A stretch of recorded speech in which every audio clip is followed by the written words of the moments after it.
Bismillahirrahmanirrahim. Assalamualaikum warahmatullahi wabarakatuh.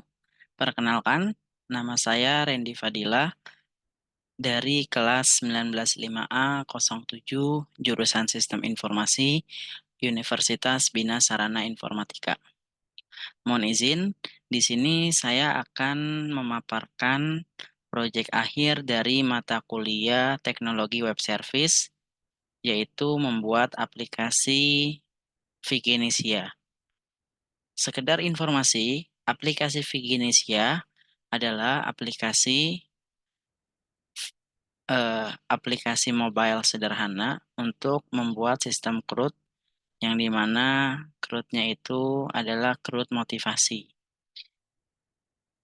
Project ini menggunakan bahasa Flutter dan untuk back-end-nya menggunakan kode Igniter.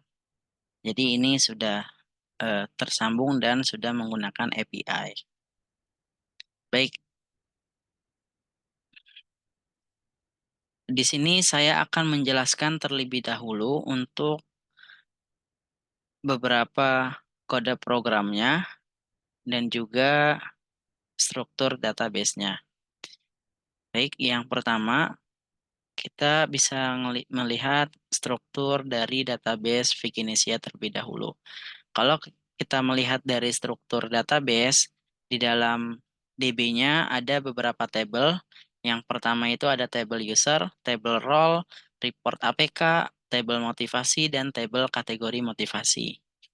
Yang dimana tabel user ini untuk mengelola data user, ya, jadi ketika nanti ada fitur registrasi, nantinya akan masuk ke dalam tabel yang ada di sini.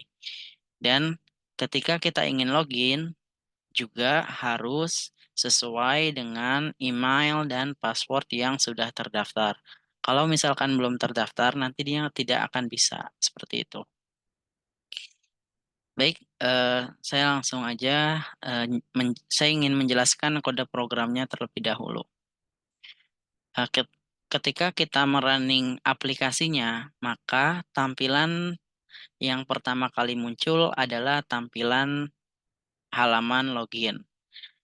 Nah, karena kenapa? Karena kalau misalkan kita lihat di sini, di dalam file main.dart, ya, ketika aplikasinya berjalan, ya, maka yang ditampilkan itu adalah tampilan login, yang dimana login ini mengacu pada file login.dart yang ada di dalam folder screens di sini. Nah, dia akan mengacu ke dalam class login yang ada di sini, seperti itu.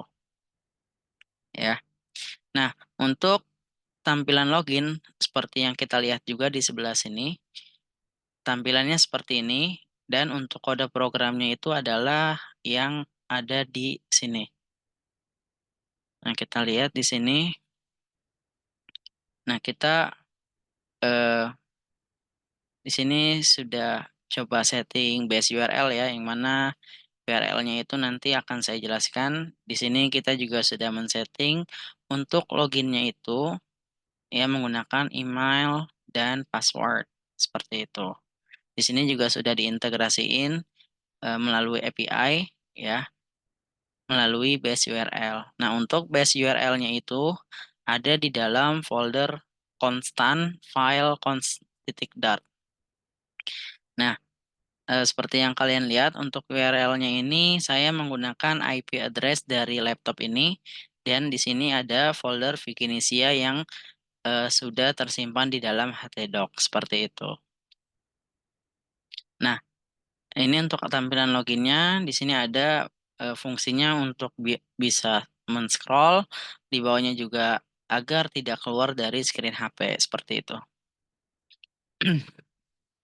Baik, ketika kalian belum mempunyai akun dan ingin mencoba login, maka tidak akan bisa. Makanya kalau kita belum punya akun, kita diminta untuk meregistrasikan akun kita terlebih dahulu. Jadi di sini bisa klik eh, tombol sign up. Nah, ini untuk tampilan loginnya. Selanjutnya kita coba lihat juga kode program dari register. Nah, jadi kode program yang ditulisin di register ini nantinya akan membuat form seperti yang ada di samping sini. Ya, di sini kita lihat ada tulisan register your account, terus ada tulisan name di sini, label teksnya, nama, profesinya apa gitu. Ya, ada semacam placeholder kalau misalkan di website HTML itu. Nah, ya, ini untuk tampilan yang loginnya. Sorry, untuk tampilan registernya. Nah, kita juga lihat di atas ini ya sudah melakukan buat proses registrasinya nih. Ya, kalau kita lihat di sini kita mendeklarasikan beberapa field dan beberapa tipe datanya apa. Kayak misalkan nama, tipe datanya string di sini, profesi string, email string, password juga string gitu. Lalu selanjutnya ya di mana di sini kita taruh ke dalam objek datanya ya. Jadi nama sesuai dengan yang diinputin nanti ya. Sama kita mendeklarasikan juga di sini. Nah, setelah kita selesai mendeklarasikan, setelah itu baru kita coba integrasikan data yang sudah kita apa namanya?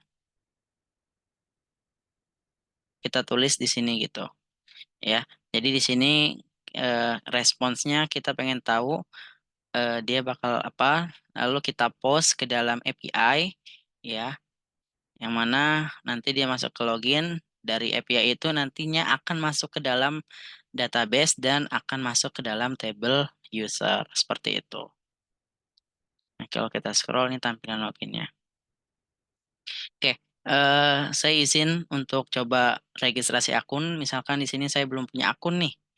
Ya, jadi misalkan saya tulisin namanya Fadilah, profesinya profesinya guru misalkan Fadilah.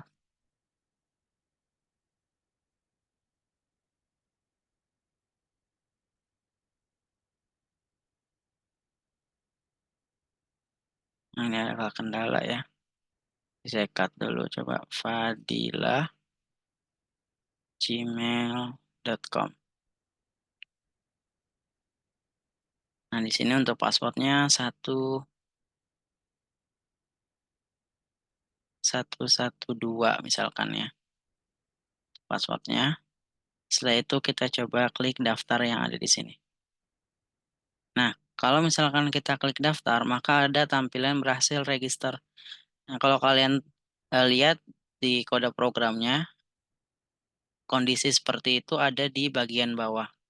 Jadi kalau misalkan eh, value-nya tidak sama dengan nol, artinya dia berhasil, ya, maka akan muncul message berhasil registrasi. Tapi kalau misalkan ada value-nya itu nol, ya, itu dia pasti akan tulisannya check your field before register, before register gitu. Jadi silakan cek terlebih dahulu sebelum registrasi. Nah, baik, sekarang kita coba misalkan di sini kita login menggunakan akun yang sudah dibuat tadi. Jadi misalkan fadilah@gmail.com. Untuk passwordnya 112. Ya, oke, kita coba sign in di sini. Nah, ya. Nah, ketika kita login menggunakan akun yang sudah diregistrasikan, maka dia baru bisa masuk. Dan ini untuk tampilan ketika kita sudah melakukan login di aplikasi. Jadi ada halo Fadila gitu nama kita. Nah, jadi di sini aplikasinya itu untuk krut motivasi. Jadi misalkan di sini krut sederhananya kita coba bikin misalkan semangat Randy. Kita coba submit. Nah, maka ada muncul data berhasil disubmit. Kalau kita lihat itu ada di dalam file main screen. Ya, kalau kita mau tahu kita coba lihat tambah di sini. Ini ada berhasil delete-nya, ada berhasil tambahnya. Ya sama ya. Di sini kita juga mendeklarasikan terlebih dahulu nih untuk ID motivasi, ID usernya gitu. Nah, setelah itu di sini ada motivasi model Dart juga nih. Nah, di sini kita mendeklarasikan, setelah itu kita eh, masukin datanya ke dalam objek gitu. Dan di dalam sini juga kita udah membuat fitur edit data. Jadi kalau misalkan mau edit, klik yang itu, lalu kita masukin data barunya misalkan semangat ya Randy, semangat ya Randy. Nah, kalau mau update data ini harus di refresh terlebih dahulu. Nah, maka tulisannya berubah. Nah, ini juga kita bisa hapus seperti itu. Misalkan kita hapus ini nih, tuh, maka datanya akan berhasil dihapus. Dan kalau misalkan kita udah selesai menggunakan aplikasinya, kita bisa logout juga di sini. Seperti itu. Baik, mungkin itu aja presentasi dari saya, Randy Fadila, untuk mata kuliah Teknologi Web Service. Kurang lebihnya mohon maaf. Saya tutup. Assalamualaikum warahmatullahi wabarakatuh.